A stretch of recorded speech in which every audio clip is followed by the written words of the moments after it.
Happy New Year's Eve, coaster lovers! It is now to bring back the tradition here on King's Coasters to reveal my top coasters. Last year I did a top 15, but today I'm going to do something even bigger, a top 25. I've ridden enough coasters to create this big list of coasters. And let me preface by saying this is all my opinion. I do not expect someone else to have the same list as me, so I'll put up a trigger warning before a controversial placement. But anyways, if you're new here and love coasters, make sure to subscribe to the channel and smash the bell.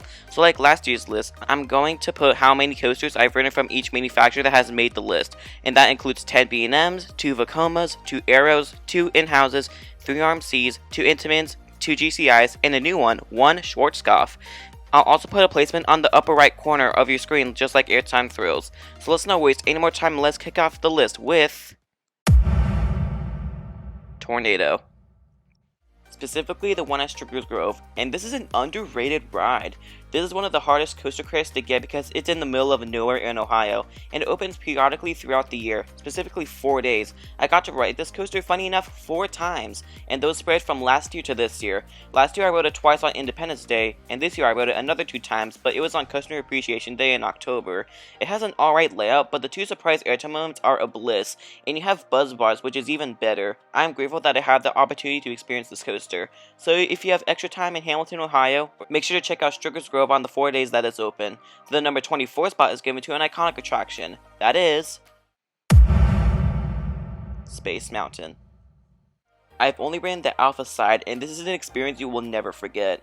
I last rode this coaster in 2019, and I still remember it to this day. The theming is great, and the ride experience is just plain fun. You have fans on the train, which makes the experience feel like you're going even faster than you think, but you're only going 32 miles per hour. 10-year-old me could not believe that. I thought I was going 50 miles per hour. The laterals are pretty good too, and the surprise bits of airtime are solid. But is this the best indoor coaster I've ridden? No, we'll get to that later. This is a fun experience. The number 23 spot is given to a special coaster, but I'm not a huge fan. I'm putting on here because it's revolutionary, and that coaster is Magnum XL200. Don't get me wrong, the airtime is absolutely bonkers, but this ride does not do it for me.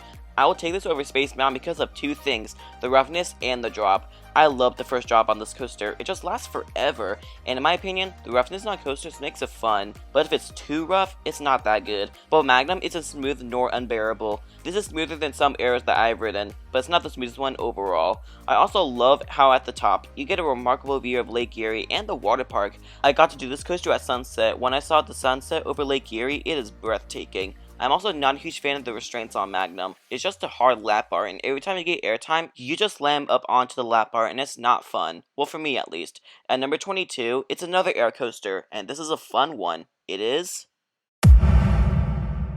the Bat. This is the only suspended coaster that has made this list, and this is a hidden gem. You just dash among the trees, and it's kind of scary. You feel like you're going to hit the branches, but in reality, you don't. The layout is just a lot of S-turns and high-baking moments, but the swinging aspect just makes it better. The only critique that I have with this coaster is the length. It lasts for about 30 seconds, but I absolutely love this coaster. It's a coaster that I always come off smiling. I hope I get to ride this coaster more when I go to Kings Island again. Coming up at the number 21 spot is Val Raven. This was my first ever dive coaster, and after I rode it, I was kind of underwhelmed. The ride in the skyline of Cedar Point looks stunning, and then you ride it, and it's just kind of okay. It's not a bad ride though, I very much enjoy it. I'll take it over the Bat because it's more thrilling, smooth, and has a superior layout. The first drop is a fun one. The valley afterwards wasn't forceful, but it wasn't the most forceless thing in the world. The highlight for me and most people out there is the final inversion. The hang time you get is absolutely sensational. I only rode this coaster twice, I'll do it again when I'm at Cedar Point again. And now it's time for another trigger warning. Coming up at number 20 is Scorpion. One of my new coaster credits to make this list is Scorpion. This is one of the most underrated roller coasters I've ever ridden, because I've heard, yeah, the ride doesn't do much, but afterwards, I was surprised by how fun it was. The first loop has some force, and again, not the most forceful thing ever, but it was more forceful than I was expecting. And the jankiness is fun. I take this over Val Raven because I enjoy it more, but like I said earlier, it's my opinion, so too bad. Staying in Florida, barely making the top 20 is Kumba. This is a fun coaster. I like it, but I don't love it. The 7-day fin inversions are a bliss with the 0G roll and first loop. Everything else besides the double corkscrew are good inversions, but they aren't the best. Not saying it's bad though. Then the double corkscrews are as fun to ride as it is to watch. Is there headbanging? Absolutely. I only rode this coaster in the back, and I can look past headbanging on coasters, but not ones with really bad headbanging. Kumba did not have violent headbanging, it was just very noticeable. A ride that also has headbanging is Rock and Roller Coaster. This is my favorite indoor coaster, and this is an icon for Disney. The launch going into the dark is fantastic, and the 3 inversions are forceful and disorienting with the C7 roll and the corkscrew. The theming that Disney does is beyond amazing, and Rock and Roller Coaster is no different. You're basically invited to go one of Aerosmith's concerts, and the limo, aka the train, will send you to that concert while you speed down the interstate going 57 miles per hour in the dark. You also have 6 different songs that I listen to while you're going through in the layout, and those songs are Walk This Way, Love in a Roller Coaster, 9 Lives, Love in an Elevator, Dude, and the most iconic one, Young Lust. For the one I got Young Lust, and that's my favorite Aerosmith song. This is definitely an underrated ride. A ride that isn't as underrated is one of my new coaster credits this year. It is Shikra. This is my favorite dive coaster, but the thing that I love is the first drop. You get some surprising airtime, well for me at least, and the ride is pretty smooth, smoother than Kumba that's for sure. But like I said earlier, is this ride overrated? Little bit. I was expecting a bit more though, but this ride is not bad. I take this over Rock and Roller Coaster.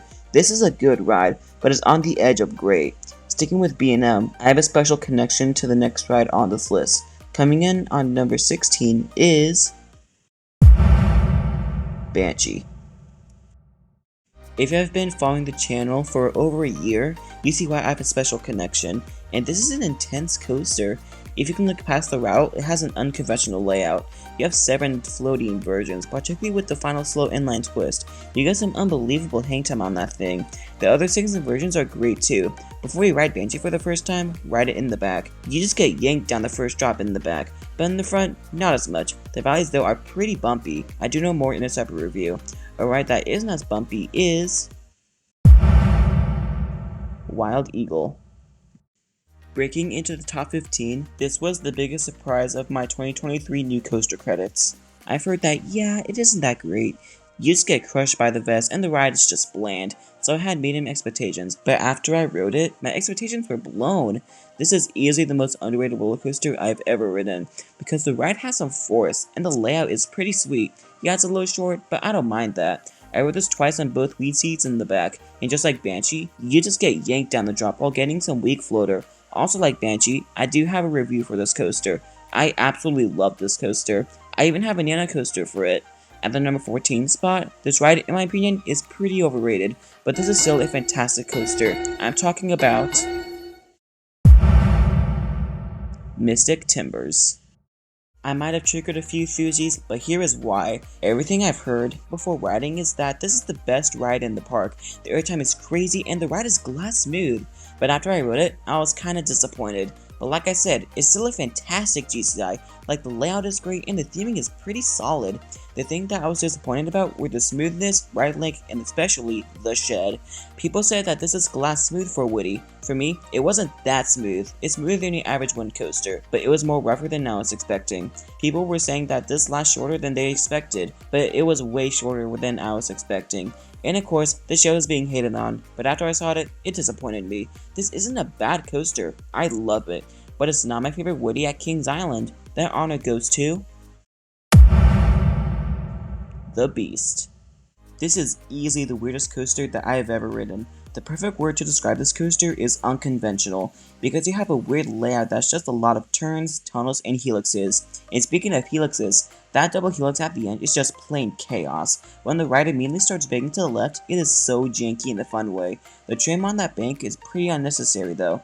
Did this coaster meet my expectations though? I rode it for the first time in the front and at night, and you cannot see a thing at night. And if you want to know what it's like to experience the Beast at night, just close your eyes during the ride experience, and boom, that's what it felt like to ride the Beast at night. Another ride that I got a night ride on is taking the number 12 spot. It is Gatekeeper. Gatekeeper was my biggest surprise when I went to Cedar Point in 2022. It's because it's the same as Wild Eagle. I've heard that it isn't that great and the airtime hole after the element has no airtime whatsoever.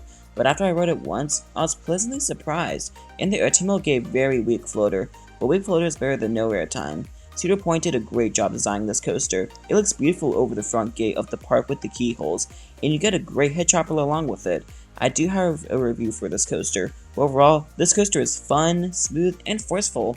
So going back to Dollywood, another coaster that is fun, smooth, and forceful is Tennessee Tornado.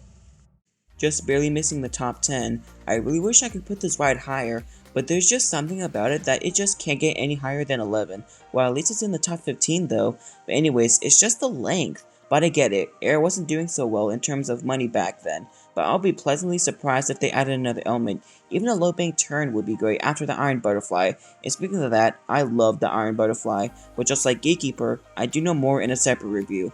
So going back up to Cedar Point, all the coasters from 10 to 1 are fun, smooth, and forceful, but this ride is really forceful. I'm talking about Raptor.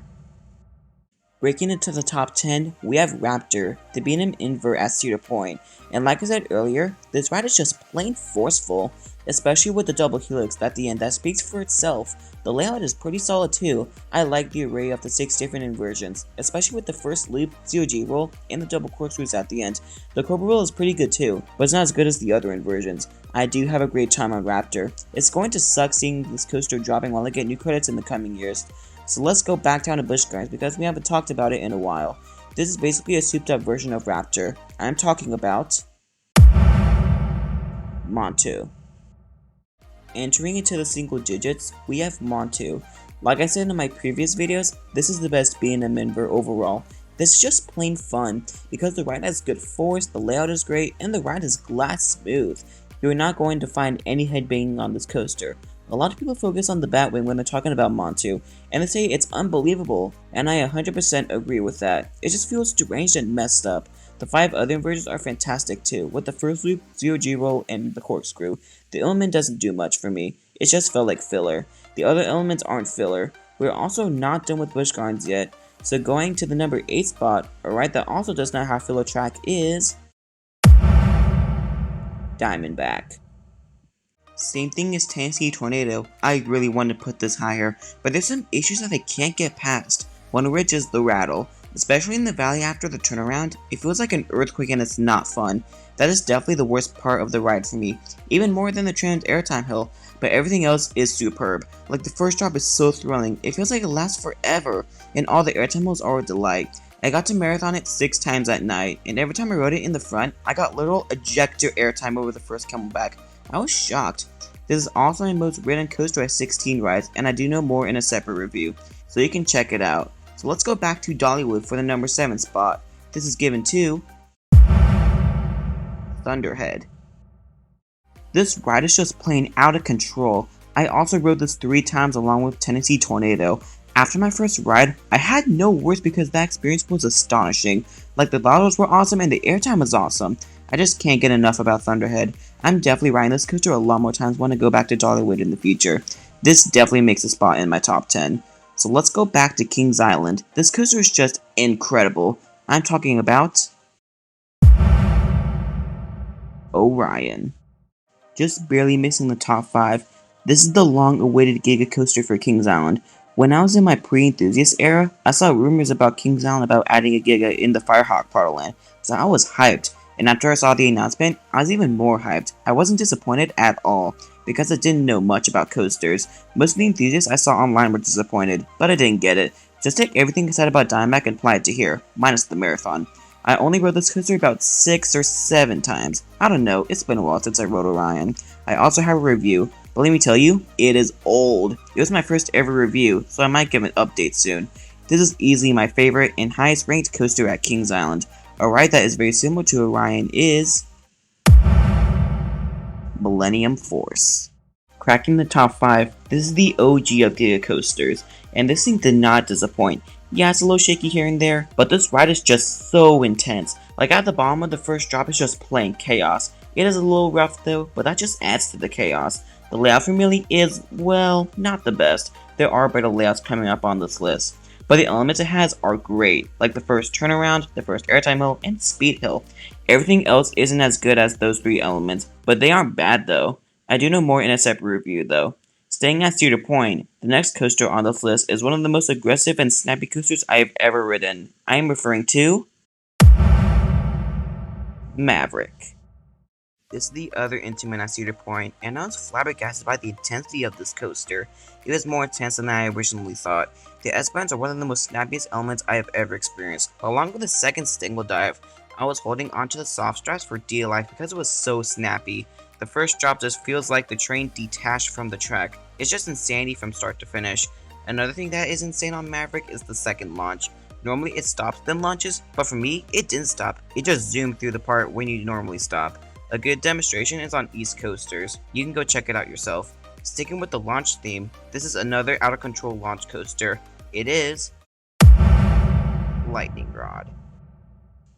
Cracking into the top 3, we have the only launched wooden coaster to ever exist. Yeah, no one is going to build a launch wooden coaster ever again, because they saw what happened to Lightning Rod. I'm kinda bummed that they're taking out the launch, but I already said this in my previous video, but anyway, this is a breathtaking experience. The first launch was so unexpected. I did not expect it to be so fast. Then the first drop has a good amount of airtime.